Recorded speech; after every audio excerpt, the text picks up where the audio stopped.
Hello, అందరికీ దేవి నవరాత్రుల శుభాకాంక్షలు. దసరా ఫెస్టివల్ స్టార్ట్ అయిందంటే నవరాత్రుల సీజన్లో ఖచ్చితంగా మనం అమ్మవారికి సమర్పించుకునే ప్రసాదాల గురించి కూడా మాట్లాడుకుంటాం కదా. మీరు చూస్తుంది నేను ఫస్ట్ డే ప్రిపేర్ చేసిన పొంగల్. ఈ పొంగల్లో 2 వర్షన్స్ ఉంటాయి తెలుసు కదా. ఒకటేమో సాఫ్ట్గా మీరు చూస్తున్నది, రెండోదేమో కొంచెం రైస్ టెక్స్చర్లో ఉంటుంది కదా.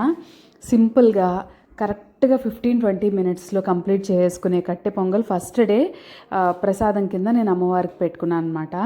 దీనికోసం పెసరపప్పు ఒక చిన్న గ్లాస్ తోటి తీసుకుని, టీ గ్లాస్ కొలితే చెప్తాను నేను మీకు, శుభ్రంగా కుక్కర్లోనే వేపేసుకున్నాను అనమాట.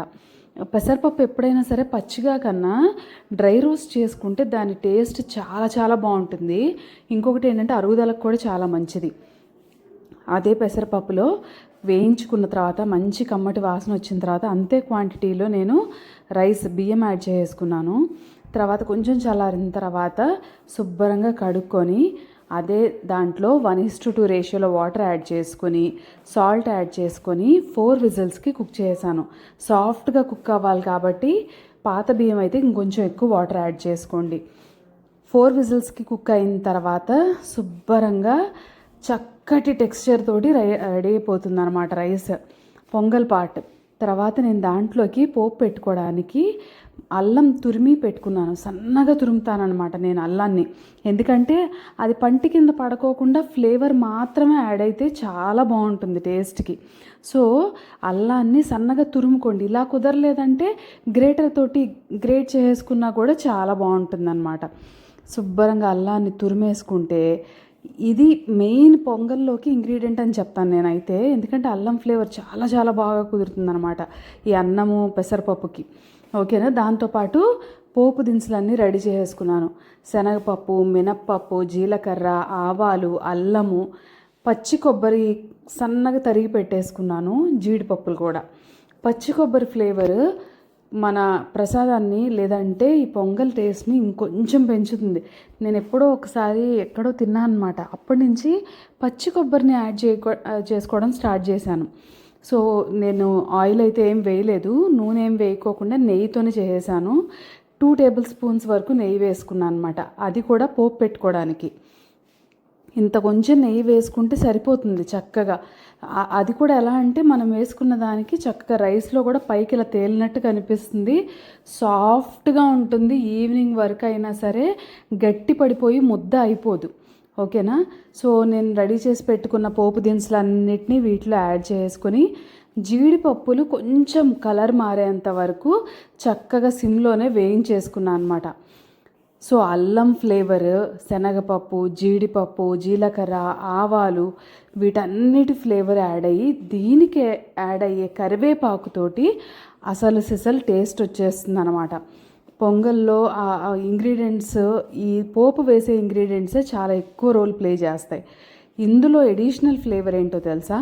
ఇలాయచీ. నేను ఒక 2 ఇలాయచీ దంచి వేసుకున్నాను. దాంతోపాటు అస్సలు ఫ్లేవర్ మిరియాలు, కొంచెం మిరియాలు సన్నగా కచాపచాగా దంచేసి యాడ్ చేసాను అనమాట. వీటితో పాటు ఇంగువ ఆప్షనల్, అది వేసుకుంటే మాత్రం గుమాయించేస్తుంది అనమాట. సో ఇవన్నీ వేసుకొని సిమ్లో వేయించుకున్న పోపు దినుసులన్నిటినీ చక్కగా మనం కుక్ చేసుకున్న రైస్తో యాడ్ చేసుకుంటే అయిపోతుంది. చూసారు కదా జీడిపప్పులు ఎంత చక్కగా ఫ్రై అయినాయో, గోల్డెన్ కలర్లో అలా ఫ్రై అయితే ఇంకా కంప్లీట్ అయిపోయినట్టే. స్టవ్ ఆఫ్ చేసి దాంట్లో నేను తరిగి పెట్టుకున్న పచ్చి కొబ్బరిని యాడ్ చేశాను అనమాట. ఈ పచ్చి కొబ్బరి ఫ్లేవర్ కూడా చాలా చాలా బాగుంటుంది. మామూలుగా మనం పచ్చి కొబ్బరి వేసేది పచ్చకర్పూరం వేసిన ఇది ఉంటుంది కదా, స్వీట్లో వేస్తాం. కాకుండా దీంట్లో కూడా చాలా బాగుంటుంది, ఎప్పుడైనా ట్రై చేయండి. చూసారు కదా కుక్ చేసిన రైస్, పెసరపప్పు చక్కగా సాఫ్ట్గా కుక్ అయిపోయినాయి. నేను మళ్ళీ చెప్తున్నాను, ఇది సాఫ్ట్గా ఉంటుంది, నోట్లో వేసుకుంటే కరిగిపోతుంది. ఇలా కాకోకుండా మామూలు రైస్ టెక్స్చర్లో కూడా మనం చేసుకుంటాం కదా, 2 వేరియేషన్స్ బాగానే ఉంటాయి.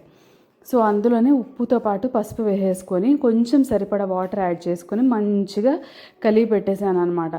వాటర్ కన్సిస్టెన్సీ మీకు థిక్నెస్ ఎలా కావాలనే దాన్ని బట్టి పెట్టుకోండి. మీరు గట్టిగా తింటాము అంటే తక్కువ వాటర్ యాడ్ చేసుకోండి, లేదంటే చక్కగా జారుగా తింటాము, కొంచెం ఇలా గ్రీజీగా ఉండేలాగా తింటాము అంటే దాన్ని బట్టి వాటర్ యాడ్ చేసుకోవచ్చు.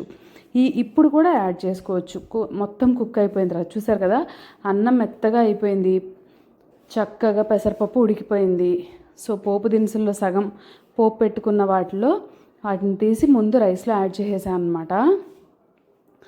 తర్వాత మిగిలిన వాటిని పైన యాడ్ చేసుకున్నాను.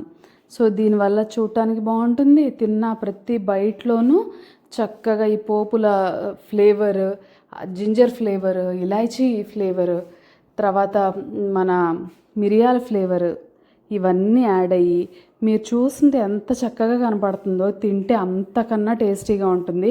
ముఖ్యంగా ముందు అమ్మవారికి నివేదన చేసేసుకున్న తర్వాత చక్కగా ప్రసాదంలాగా ఇంట్లో అందరికీ పెట్టచ్చు, మీరు తినచ్చు, ఫ్రెండ్స్కి అందరికీ డిస్ట్రిబ్యూట్ చేసుకోవచ్చు. తొందరగా కంప్లీట్ అయిపోతుంది, మనకి ఎక్కువ టైం కూడా పట్టదనమాట.